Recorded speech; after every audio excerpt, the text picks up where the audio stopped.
welcome to another episode of Let's Get Intimate.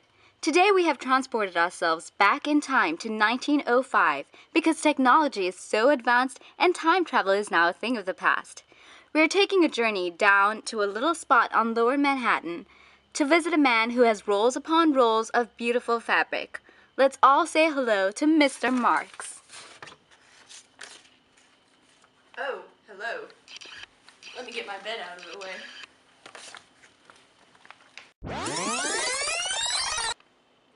Please, come in. Let me show you the beautiful fabric that came in the other day. It's a beautiful gold silk with an even more beautiful story behind it. Look at the way the gold thread is interwoven. A hand took the time to gently wind it through each and every stitch like a magician. Oh wow, how lovely. So Mr. Marks, let's get started with getting to know you. Is that your uniform? Do you always wear black? Oh no, this is part of my religious belief. I am an Orthodox Jewish man. It is an act of faith. That's the simplest way I know how to explain it. It is one of the many ways I show my devotion to God. This coat belonged to my father, so I thought I should hang on to it to remind me of everything that I was taught as a child. It reminds me that I live every day with a relationship to my ancestors and to God. You seem to be a very religious man, Mr. Marks. Oh no, your button is missing.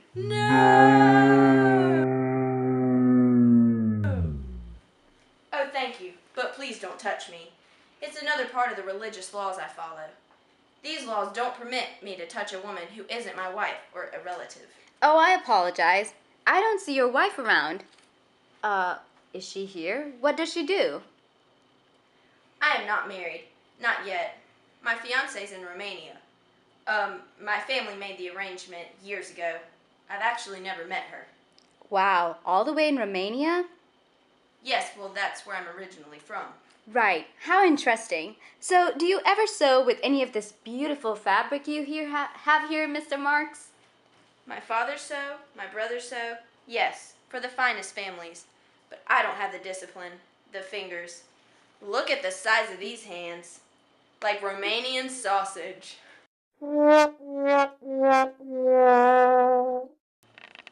Oh, don't be so hard on yourself, Mr. Marks. So tell me, if you could have one thing in this whole world, what would it be? What is your deepest desire? Oh, to be a faithful follower and true to my religion. Really? That's all? Well, I must confess, I was quite confused with certain feelings I was having towards a certain customer of mine. You see, I'm very fond of her, and she is an extremely talented seamstress. I would always look forward to her visits, and I would always save the best prices of fabric for her. She's in fact the first person who noticed my missing button and offered to mend it for me. Once, when I was showing her some material, our hands touched, and I had to pull away because, like I said, it is against my religious beliefs to touch a woman that is not my wife or relative. I don't know if this is a sin, but I was nervous and excited when her hand accidentally touched mine. Of course you were. And what's this temptress's name?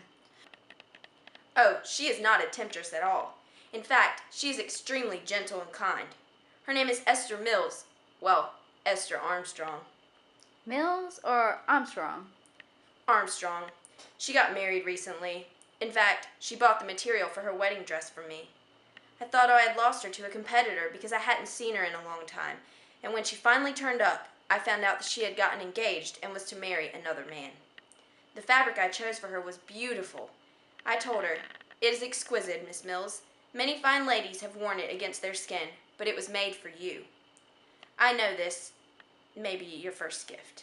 How kind of you, Mr. Marks. I can see that you were very disappointed when Esther got married. Well, she stopped by at my store, and she was married, and bought some Scottish wool to make her husband a suit. The next time she stopped by, well, that meeting was different to most of our other meetings. Once I sold her a piece of Japanese silk. When she came that day, she showed me that she had made a smoking jacket with that Japanese silk, and she wanted me to have it. I couldn't take it because, well, but she was just about to leave. I asked her to wait one moment and took this coat off.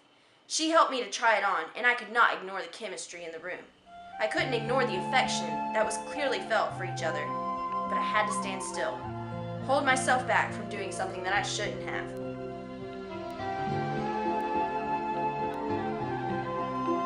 So your religion was an obstacle then, and so was the fact that Esther got married? I suppose so. Well, what tactics did you use to reach your desires? Well, I tried to win her over with kind words and by giving her the best deals that I could. So you're a smooth talker, huh? And what about your expectations? Well, I hoped that maybe Esther would come to me. Well, in a sense, she did. Now, why don't you show me some of the beautiful fabric you sell here? G-L-A-M-O-R-O-U-S, yeah. G-L-A-M-O-R-O-U-S,